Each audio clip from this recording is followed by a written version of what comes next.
Boston-born, Brooklyn-based comic, educator, and actor. He has performed at the Pitts Fresh Faces Showcase, at Telephone Through Death, to, God, it's at this part of the night where I cannot read.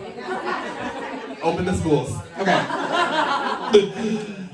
He's also performed at The Rat through Alphabet City Laughs, at Club Coming through Thursday Night Live, and is a current stand-up student at BCC. He would like to say thank you for coming and listening. All right, give it up for Achille.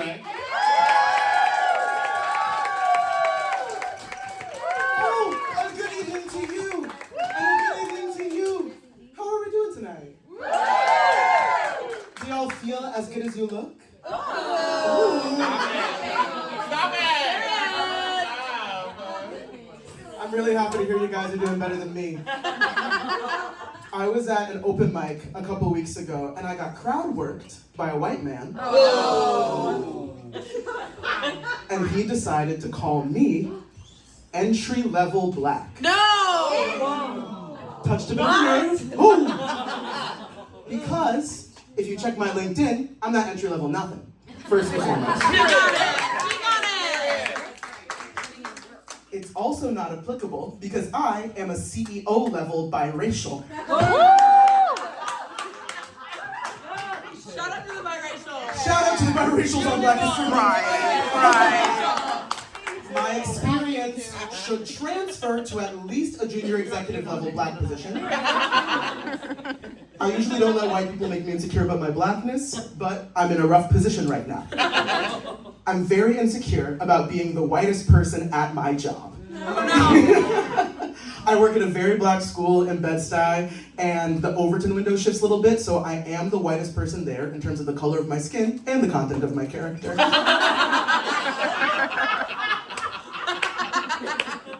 I really wish I had like a blacker response to stress. I work with a lot of like hood dudes, and they're always like, I'm cool, but I don't like that he said that. And I'm like, wow, Marquand, wow. Should not be dropping real coworker names when I have real coworkers in the house. No, stress makes me whiter. For example, I come in at the top of the day, and I'm cool, I'm good, I'm black. I'm saying what's up to my elders, I dump with my kids, and then I get into the cafeteria, and I hear every noise in the world at once, and it starts normal. It starts with the kindergartners who come up to me and they're like, oh, tequila, can you open my milk, please? And I'm like, yeah, sure. And then I hear one of the OGs, he's the basketball coach, and he turns to all the kids who are fighting over basketball, and he's like, hey, I will put my balls up right now, don't play with me. And I have to pretend like it's not funny in front of other people. And then things start escalating, like there's this one kid who really needs her hand held all the time. She just needs it, and no one is holding her hand. So she's in the cafeteria like this. Then we all have walkie-talkies because this is a carceral school. I hear the walkie-talkie. It's my supervisor, who I love bad, but she'd be over it sometimes. She's going, alert, alert, alert. Shelter, shelter, shelter. There's a shelter in place right now. Alert, alert, alert. Shelter, shelter, shelter. So it's tequila, balls! Ah! Shelter, shelter, shelter. And this overstimulates me. This stresses me out. This brings out my white side. And then I run to my supervisor and I'm like, is there a reason we're not following the designated schedule? I'm not mad, I just want to know.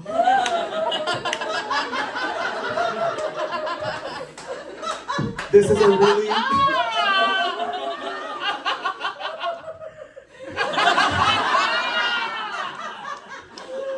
This is a really cool time to be transgender and work with kids.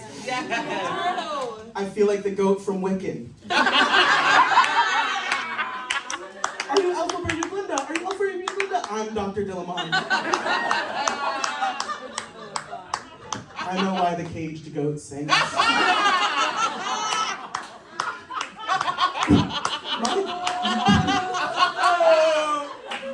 My job title is elementary school theater specialist. I know why the caged goat teaches devised theater to 8-year-olds.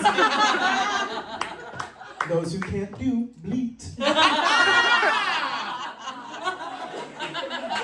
I have been every letter of LGBT at some point in my life.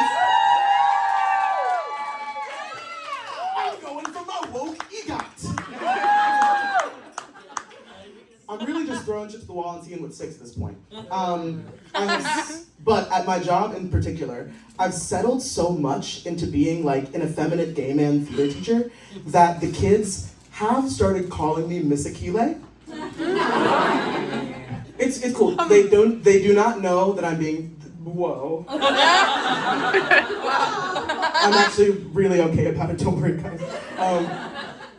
They do not know that I'm transgender, so they are not being transphobic. Period. They are being homophobic. Do y'all know what it's called when a group of children are so accepting of their transgender educator that their homophobia circles back around to the transgender? It's called progress. There was one time where I got called into the office and my supervisor was like, "Why are the kids calling you Miss Achille?" And I was like, "I don't have an answer for you, my friend." And so she was like, "Well, they need to respect what you have. They need to respect that you're a real man. They need to da-da-da-da-da." And so she calls all the third graders down to the office, and this is an oblong room. And so I'm at the back of it. I feel when I was 11, I had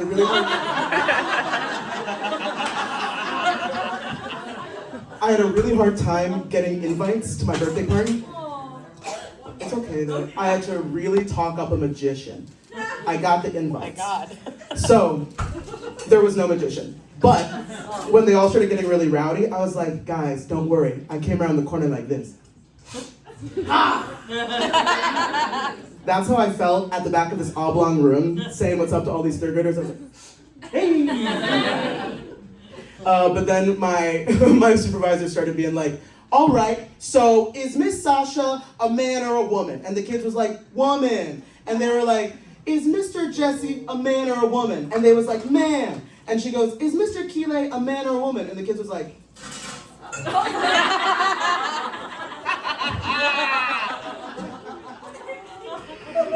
I would like to shout out Studs for being the backbone not only of childcare, my job. I'm like, please, thank you guys, shout out to Studs. I was one of you once. It's an interesting thing because if all the genders are like a family, I feel like my category, black trans men, and Studs, we're like fraternal twins, you know? And I'm just trying to find my family in this big wide world. But I walk through the world like this. So understandably, they don't feel the same kinship I do. I want to give like, my sister, but it really gives like, my lady, you know? I feel like I'll be at a queer bar and I'll be like, "And a good evening to you." And I feel like she turns to her friends and she's like, "Is this little faggot gonna finish his mojito?" I have such an easier time relating to black lesbians than I do to white trans masks. And I love y'all. I love the white trans masks that are in the ether, possibly in this room. And this might be me being 2016 pills, but I don't understand y'all. Because white trans dudes are always on the same type of time. And if you're not familiar with that type of time, this is what it is. I'm a dirty rat.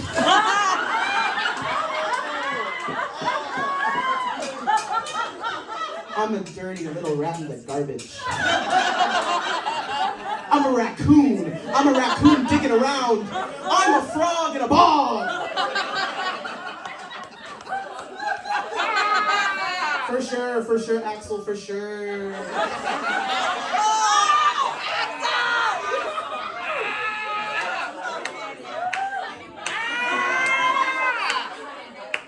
I don't understand why we're comparing ourselves to animals. I would like to be so fresh and so clean like Outkast. Yes. Real. I'm not quite at like Outkast levels of black masculine swag yet. There's still time. Hey, not too much. There's still time for me. I've still got time. I think it can all be explained through an Argyle sweater. On Andre 3000, an Argyle sweater is a fashion statement. On me, I'm integrating my high school honors choir. I will say this, hanging out with cis guys does make me want to detransition sometimes. Oh my god. But on my journeys, I've found a really important tip for finding the right, like, cis dude friends. The wrong men will show you their dicks. The right men will show you their balls. It was 2022. It was a brisk starry night up in upstate New York where I was in college. This is the story of how I saw two ball sacks in the same night. Let's go! We were coming back from the Jackass movie, and the Jackass spirit was nigh. And we pulled in, like, to my little college pad, and I saw a twinkle in one of my friend's eyes. And he was like, Achille, I'm gonna put my balls in the snowbank. And immediately I felt what the dance moms feel. Like, the vicarious thrill. I was like, yes, please do what I can never do. Put a little pirouette on it for me. Thank you so much. I could not participate in putting my balls in the snow, which, this is another thing. All my cis guy friends love to tell me so much that there are taste receptors on the scrotum, and I wanted to know the flavor of snow so fucking bad in that moment. I could not participate in that. I was surprised too. I was also surprised. I don't know if they're fucking with me to the day or not. I have no way of knowing. But I could not participate in the tasting snow and dipping balls part of the night. I could participate in the, like, drinking and hurting ourselves part of the night though, which was a good time. And when the other boys had gone to sleep, I came out to have my little smoke under the stars, and I looked, and I saw the ball divot still in the snowbank.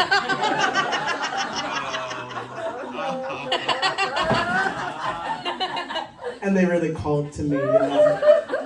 So I just had to get in the grooves, you know what I'm saying? I just had to get my fingers up in them like this. And it was almost, you know, like, it was like a Neanderthal waving his hand over a cave painting to remember his ancestors. Or like a blind man reading a braille map of his own soul. And yeah, there's no taste receptors in the scrotum from what I understand, but I think the Holy Spirit put some taste receptacles in my fingers. Because I could taste the flavor of snow, and I could see the color of water, and I could also hear the face of God. And I looked up and I was like, yeah, these are my friends. All right, my name is Achille Vann Ricca. Thank you.